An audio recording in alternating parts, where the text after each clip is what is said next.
Good morning, everyone. Last year I had to take a color course, which was in CAD building in a lecture hall.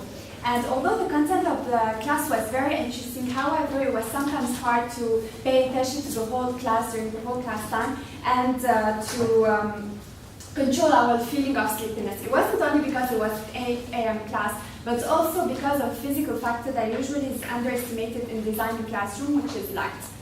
Also, let me ask you this question: how many of you have left this classroom sometimes having a back pain because of the seats?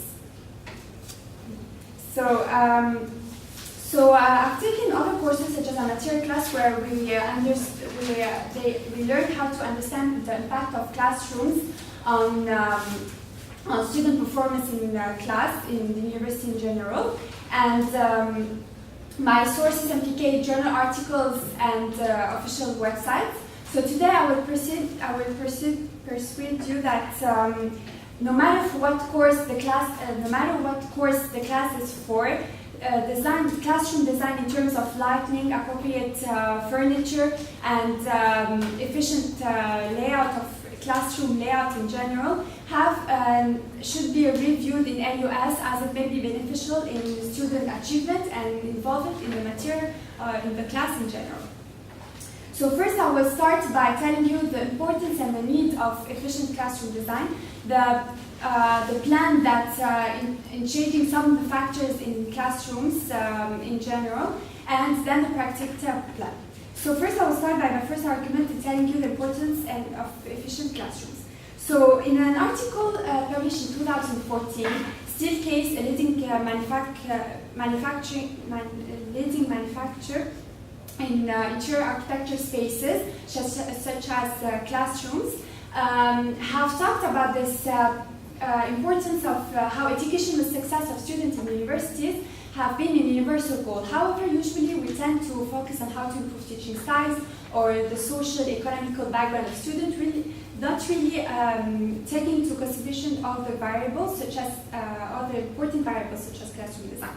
So in an article called "Do Facilities Really Improve Student Concentration and Performances?", John Lyon explains and discusses how some physical factors such as noise or lack of fresh air or hot and cold classes have an important impact on student motivation and interest in the material of the class. So in another article called "Effect of Classroom Air Quality on Student Concentration, Indoor Air Quality," specialist in environmental health explains how the thermal comfort in the class, so such as very hot classrooms or very cold classrooms, such as hot classrooms without having efficient air conditioning, or very cold classrooms having air conditioning that is set and cannot be fixed directly, have an impact on student concentration in class, and very low temperature and air quality in classrooms have led sometimes to health problems. So in another article published in 2006 called "Lighting and Discomfort in Classrooms," published in the Journal of Environmental Psychology, they explain how some type of lighting, such as fluorescent lighting that the ones we have here, fluorescent lighting have sometimes led to impact visual performance and to other health risks.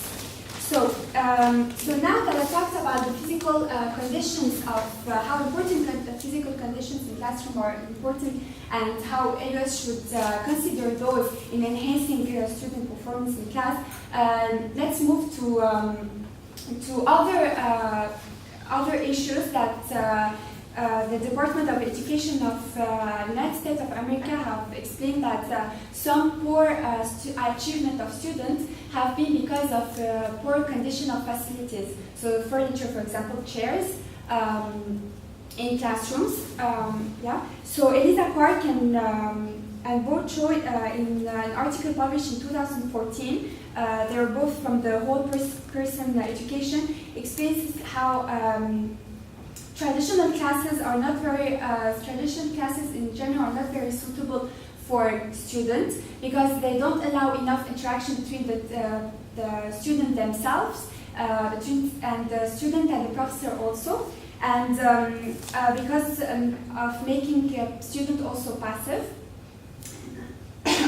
So, sorry.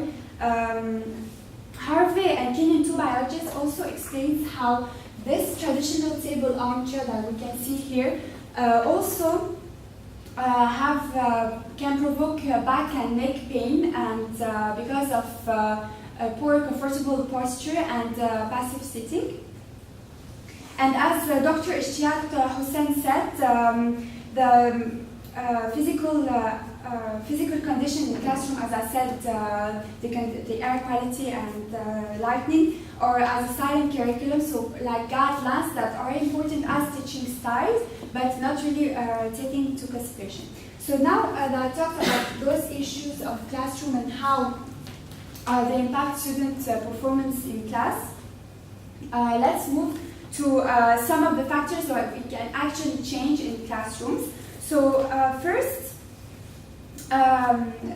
even though bringing a jacket might be an easier way of protecting ourselves against air conditioning sickness, however, we can think about other ways to actually feel more comfortable in classroom. So using, for example, programmable thermostat related to those central air conditioning units in order to the teacher and the student to change and set the temperature of, directly to change and set the temperature of the class according to their needs, and without having this consistent cold classrooms that we usually have.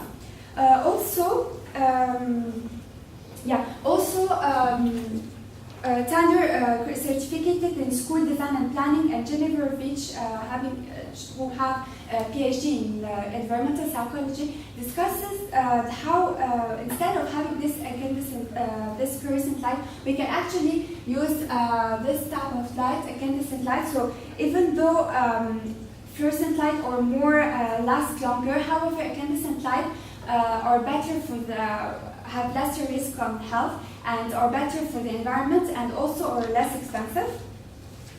And there are other research. They also explain how. So it's not really appropriate for here because of the weather, the hot weather that we usually have. But sometimes it's good to have views. Classroom to have views on nature, on plants, to have this that can boost our creativity. So on the natural environment in general. So as we can see here, So also IDEO, a consulting and international firm, have also come up with a new kind of chair that can be used in university classrooms. They created this chair called the Nod, which have larger seat to have better posture and more comfortable posture, and also have pivots and rolling base. So in order to move through sometimes through the class without distracting other people and making noise. And also some layouts. They also discuss how some classroom layouts, as we can see here, allow more flexible learning environments, can accommodate different teaching styles, such as group discussions, and also can boost the creativity of students in a way that students may interact with more easier with other students. So now that we have discussed the different issues and some of the factors that should change in classroom design, so we talked about changing those features to offer a lot of benefits for the students. So we talked about how new layout of classrooms have been proposed to students in some universities in US and Canada, for example, the University of Harvard Business School, and how the students have been satisfied by those layout of classroom because of having this easier, feeling more comfortable in participating and in engaging with the other people.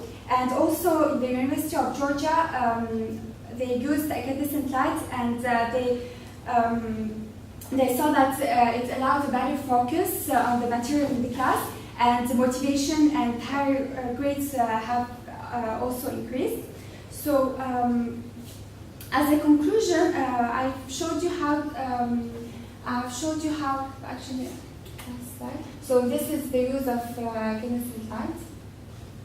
Yeah. And as a conclusion, I've showed you how classroom design have actually impacted the student performance, and how some factors could be changed in order to students to feel more comfortable in this learning environment. So I've showed you the need of efficient classrooms and how some factors that should change and the practicality of this plan.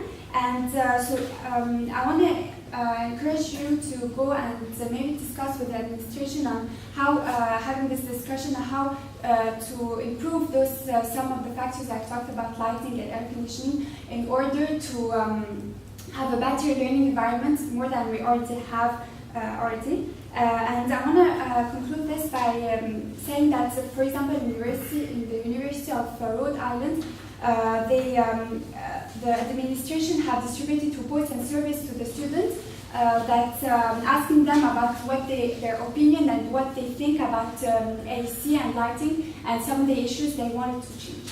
Thank you very much. Okay, we don't have time for questions, which is annoying.